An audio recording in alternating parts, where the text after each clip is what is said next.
Hello' guys, বহুত দিনৰ মূৰত আকৌ আজি আহি গ'লোঁ এটা ৰেচিপি ভিডিঅ' লৈ। আজি এটা বহুত ইজি আৰু খাবলৈ অতি সোৱাদ লগা ইভিনিং স্নেক্সৰ ৰেচিপি লৈ আহিছোঁ। এই ৰেচিপিটো মণিপুৰী চিঞ্জুৰ পৰা ইনস্পায়াৰ্ড ৰেচিপি হয়। ৰেচিপিটো বনাবলৈ অতি সহজ।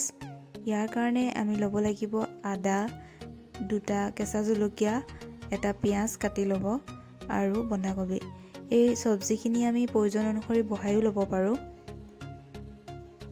আৰু এতিয়া আমি এইখিনি এটা চপাৰত লৈ লৈছোঁ। ৰাফলি চপ কৰি ল'ম, নহ'লে আপোনালোকে কাটিও ল'ব পাৰে।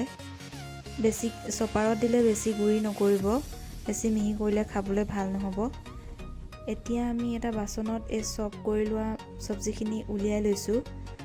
এতিয়া তাত আমি এড কৰি দিম ডালবুট চানা আৰু গ্ৰীণ মটৰ এপেকেট, আৰু ইয়াৰ মেইন ইনগ্ৰিডিয়েণ্ট হৈছে মিমি। আমি মিমি নোপোৱাৰ কাৰণে কিকো ইনষ্টেণ্ট নুডলছ ইয়াত 2 পেকেট লৈ লৈছোঁ।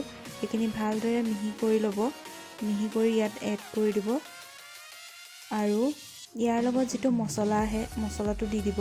মছলাটো বহুত বেছি সোৱাদ লগা হয় খাবলৈ মছলাটো দিলে, আৰু বেলেগ মছলাও আপোনালোকে এড কৰিব পাৰে, কিন্তু আমি এড কৰা নাই।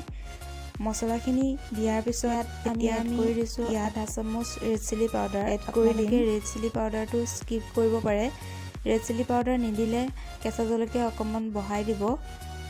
আৰু ইয়াত আধা চামুচ কেঁচা সৰিয়হ তেল দি দিছোঁ আৰু আন্দাজমতে নিমখ।